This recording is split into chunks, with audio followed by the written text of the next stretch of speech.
사무엘하 7장 1절에서 3절, 3절 말씀입니다. 한 목소리로 같이 읽겠습니다. 하나님의 말씀입니다. 여호와께서 주의 모든 원수를 무찌르사 왕으로 궁에 평안히 살게 하신 때에 왕이 선지자 나단에게 이르되 볼지어다 나는 백향목 궁에 살거늘 하나님의 궤는 휘장 가운데에 있도다. 나단이 왕께 아뢰되 여호와께서 왕과 함께 계시니 마음에 있는 모든 것을 행하소서 하니라. 아멘. 자, 우리는 성전을 건축하려고 했던 다윗의 마음, 왜 다윗은 성전을 건축하려고 했을까?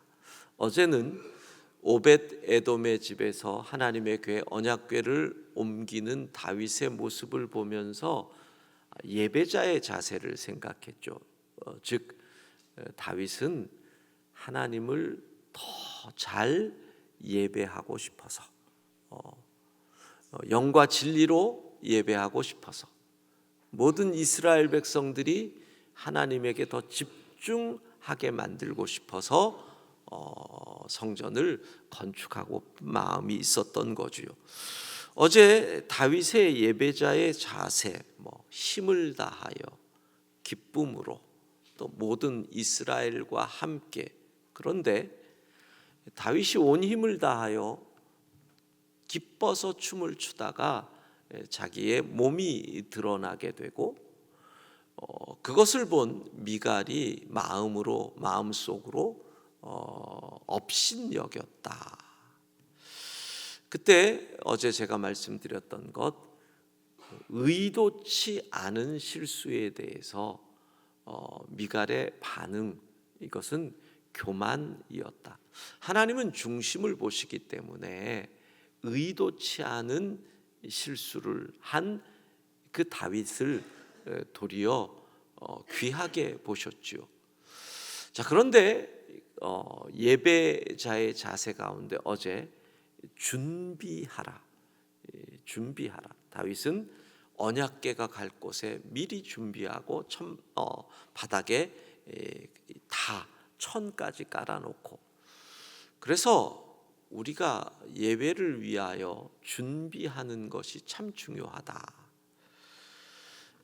인간이기 때문에 의도치 않은 실수를 할 때가 있습니다. 예배 인도자들이 갑자기 마이크 하울링이 크게 나서 그럴 수도 있습니다. 그런데 그때 예배를 드리는 성도들은 다 그것 때문에 집중이 깨지거든요.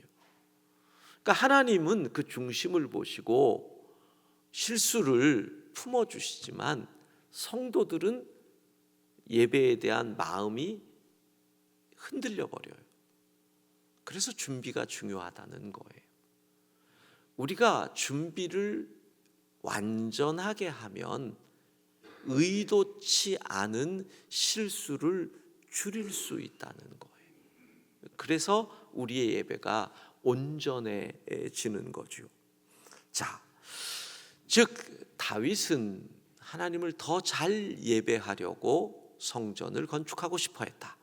두 번째, 오늘 본문에서 다윗은 하나님에게 은혜를 갖고 싶어서 성전을 건축하고 싶어 했습니다.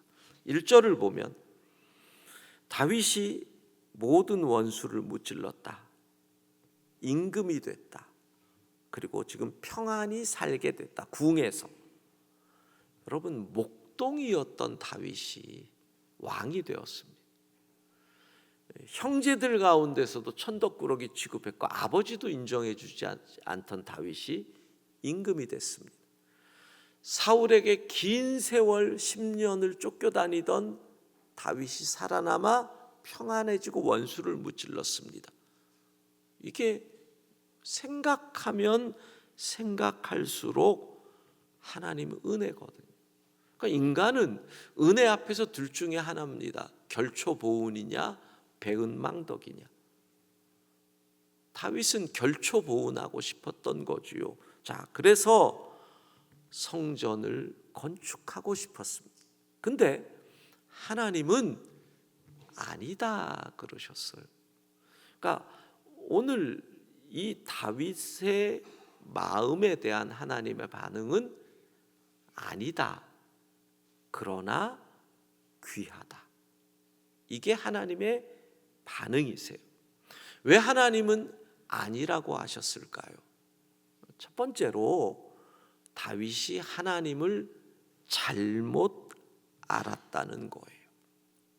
다윗의 얘기가 나는 백향목 궁에 살거든 하나님의 언약궤는 휘장에 있다. 물론 능히 그렇게 생각할 수 있어요. 하나님이 언약궤 위, 그 속죄소, 언약궤 덮개, 그곳 지성소에서 모세를 만나시고 대제사장을 만나시니까 우리의 생각으로는 하나님이 거기 계시다. 그러니 언약궤가 하나님이 계신 곳. 그러나 하나님은 내가 언약궤에 매여 있는 존재가 아니라는 거예요. 다윗이 그 시대와 그 상황에서 그렇게 생각할 수 있지만 그건 나를 잘못 알았다는 거예요. 인간이 시간과 공간의 제약이 있으니 특별한 장소에서 하나님이 만나 주신 거지 하나님이 언약궤에 매여 있는 게 아니거든요. 여러분, 조금 웃긴 얘기지만 지박령이라고 아세요? 귀신의 종류 가운데 하나인데 특정한 장소에 얽매여서 벗어나지 못하는 귀신을 지박령이라 그래요. 성도들 가운데 하나님을 지박령 취급하는 분들이 많아요. 성전 안에만 계신다. 그러니까 이곳에서는 거룩해요, 이곳에서는 온유해요, 이곳에서는 착해요. 밖에 나가면 딴 사람 돼요. 하나님은 말씀하시는 거죠. 나를 성전 안에 메워 놓지 마라. 너 잘못 알았어. 그런데 이 깨달음이 다윗은 솔로몬에게 전한 것 같아요. 왜냐하면 솔로몬이 예루살렘 성전을 건축하고 봉헌할 때 그 기도에 이런 내용이 있거든요. 열왕기상 8장 27절 같이 읽습니다. 하나님이 참으로 땅에 거하시리이까 하늘과 하늘들의 하늘이라도 주를 용납하지 못하겠거든 하물며 내가 건축한 이 성전이오리이까. 예, 솔로몬의 봉헌 기도를 보면 정확히 하나님은 이 성전 안에 매여 있을 분이 아닙니다라는 고백을 하거든요. 그것은 다윗이 이 일로 깨달은 거죠. 그리고 자, 첫 번째는 하나님을 어느 장소에 제한하려고 했던 것. 두 번째는 나단도 다윗도 이 중요한 일을 앞두고 기도한다라는 내용이 성경에 나오지 않습니다. 여러분, 성전 건축이라고 하는 이 중요한 이야기 앞에서 나단은 그렇게 생각하는 거예요. 이건 너무나 좋은 얘기네. 이건 하나님의 뜻일 거야. 여러분, 믿음 좋은 내 귀에 달콤하게 들리면 더 기도해야 됩니다. 내가 알고 있는 신앙의 상식과 성경의 이야기에 맞는 결정을 할 때 더 기도를 해야 됩니다. 왜? 그 기도대로 될 때 하나님의 뜻이라서 될지라도 기도 없는 결정은 이후에 인간을 교만하게 만들 확률이 높기 때문입니다. 그런데 나단도 다윗도 이 중요한 일을 할 때 전혀 기도하지 않습니다. 그냥 하나님이 왕과 늘 함께 계시니 마음대로 하소서. 어떤 선지자가 성전 건축한다는데 노할 사람이 있겠습니까? 그러나 하나님은 너 나한테 물어봤니? 이 얘기를 하시는 거거든요. 자, 그러나 하나님은 노하셨지만 그 다윗의 마음을 귀히 여기셨다는 거예요. 왜 그럴까요? 왜 이 마음이 귀할까요? 다윗이 평안할 때 은혜를 기억했다는 거예요. 은혜를 잊지 않았다는 거예요. 우리가 얼마나 잘 나갈 때 까먹고요, 잘 될 때 탕진하고요, 우리가 돈 벌면 제일 먼저 하는 게 뭐예요? 내 집 마련. 그때 여러분이 아버지의 집을 생각해 보셨어요? 하나님의 집을 생각해 보셨냐고요? 은혜를 갚으려고 한 그 다윗의 마음이 하나님 보시기에 너무 귀하다라는 거예요. 우리나라의 손꼽는 재벌 회장님이 교회를 나왔어요. 세례를 받았어요. 그리고 집사가 임명을 받았어요. 안수 집사님도 아니고 그냥 옛날로 치면 서리 집사님인데, 그런데 이분이 자기네 계열사, 건축 쪽 계열사 상무를 갑자기 교회 사무실로 보냈대요. 그리고는 교회 강단 쪽이 이렇게 예배를 드릴 때 앉아서 보니까 좀 어두컴컴하더래요. 그리고 상무를 보내서 저거를 수리를 했으면 좋겠다. 그래서 교회에서 놀라서 목사님이 그 회장님에게 전화를 했더니 이렇게 얘기를 해요. 아니, 제가 세례를 받고 집사가 됐는데 내가 교회를 위해서 뭘 해야 할까, 이런 생각이 들더래요. 그리고 예배를 드리는데 저쪽이 조명이 어둡게 보이니까 이걸 내가 해서 집사를 준 교회의 은혜를 갚아야겠다. 여러분, 집사 될 때 그런 생각 한번 해보셨어요? 은혜 갚아야겠다. 맨날 매번 한 번 해병은 영원한 해병이듯 한 번 집사는 영원한 집사로. 은혜가 없어요. 은혜가. 그리고 오래 다닌 지방령 교인들은 초신자가 그러면 이래요. 왜 그래? 교회 예산으로 하면 되지. 못하게 해요. 은혜를 갚겠다는데 그 길을 막는단 말이에요. 여러분, 은혜를 어찌 갚을까? 이게 교인들의 평생의 신앙의 모습이 되어야 하는 거예요. 어떤 분은 너무 경제적으로 회사가 어려워서 하나님, 이번 위기만 벗어나게 도와주십시오. 정말 기적적으로 벗어났어요. 그러나 회사라는 게 그게 벗어났다고 또 계속 잘 풀리는 건 아니잖아요. 그랬더니 이렇게 기도해요. 하나님, 아니 벗어난 건 좋은데 그러면 그 다음에도 잘 되게 해주셔야지요. 아니 벗어나게 해달래매요. 감사는 어디로 가요? 감사는 갑자기 병에 걸려서 병원에 입원을 해요. 하나님 살려만 주십시오. 퇴원만 하면 은혜입니다. 퇴원했어요. 그리고는 아니 고쳐주시려면 다 고쳐주시지, 아직 후유증이 남았는데. 여러분, 우리 가운데 이런 분이 너무 많아요. 바다에서 강에서 건져줬더니 가방 어디 갔느냐라는 분들이 너무 많다라는 거예요. 은혜. 다윗이 왜 귀해요? 은혜를 갚으려고 했어.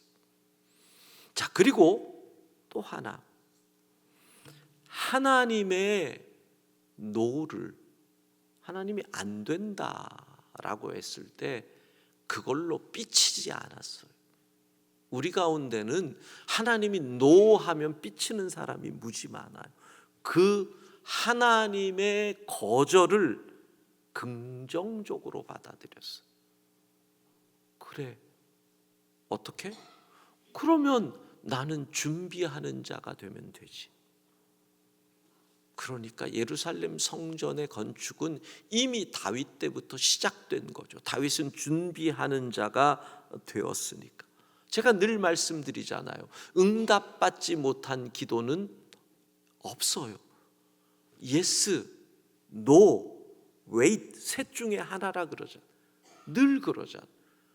그래, 오케이, yes, 아니야, 그건 아니야. no도 응답이란 말이에요. wait, 너를 좀 더 지켜볼게. 하나님이 그러시는 거. 내가 너에게 이것을 주었을 때 감당할 수 있을지. 맞아, 너에게 그게 필요한 건 알아. 근데 감당할 수 있을지 내가 좀 더 지켜볼게. wait. 하나님의 응답이라는 거예요. 그런데 우리는 no 그러면 시험 들어요. 제가 그런 예를 들잖아요. 어린 아이가 엄마가 집에서 반찬한다고 식칼 가지고 막 채를 썰 때 엄마 그 칼 좀 줘, 나도 놀래. 그럴 때 어떤 엄마가 아이에게 그래 예스 하는 엄마가 어딨냐. 노. 애가 땡깡을 부려도 안 되는 건 노. 노도 응답이라는 거를 아이들에게 가르쳐 주는 게 교육이잖아요. 근데 우리는 노 그러면 시험 든단 말이에요. 다윗은 하나님의 노를 긍정적으로 받아들여요. 그리고 어떻게? 준비하잖아요. 하나님이 얼마나 다윗이 귀한지를 몰라요. 그래서 그 마음에 복을 주시죠. 내일 그 본문을 볼 건데 오늘 한 구절, 사무엘하 7장 9절 같이 읽습니다. 내가 가는 모든 곳에서 내가 너와 함께 있어 내 모든 원수를 내 앞에서 멸하였은즉 땅에서 위대한 자들의 이름같이 내 이름을 위대하게 만들어 주리라. 아멘. 그 마음만으로도 하나님이 귀하다. 지금 이 시대에 다윗같이 위대한 이름이 어디 있어요? 예수님 밑이 다윗이에요. 전 세계에서 정말 그 이름을 위대하게 만들어 주셨어요. 그대로 이루어지잖아요. 마음 한번 하나님 위해서 은혜 갚겠다고 먹었더니 하나님이 그런 복을 주셔요. 여러분, 오늘 새벽기도 끝난 이후 여러분들의 기도는 딴 거 아니에요. 주께서 주신 그 은혜를 제가 어떻게 갚을까요? 하나님, 은혜를 잊는 자 되지 말게 하시고 은혜 갚는 자 되게 해달라고. 이것이 오늘 기도입니다. 함께 찬양하십시다. 오직 주의 사랑에 매여.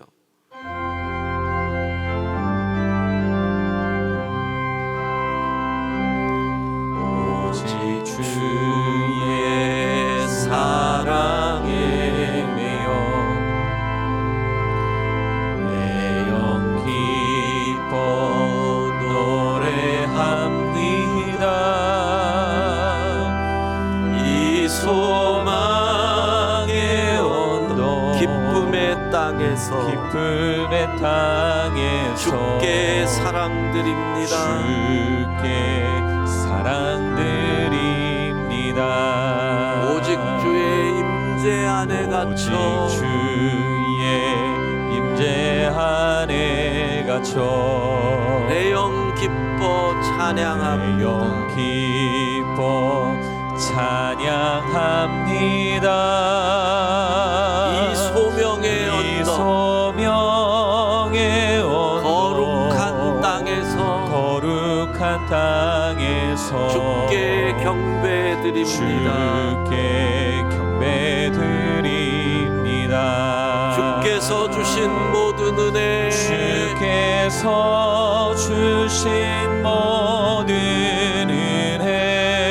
나는 말할 수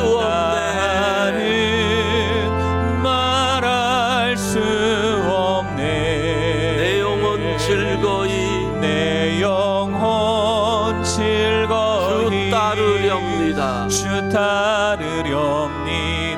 주께 내 삶 드립니다. 주께 내 삶 우리 오른손 들고 드립니다. 주께서 주신 모든 은혜, 주께서 주신 모든 은혜 나는 말할 수 없네. 나는 말할 수 없네. 내 영혼 즐거이 내 영혼 즐거이 주 따르렵니다. 주께 삶 드립니다. 자비하신 하나님, 은혜 잊지 않게 하옵소서.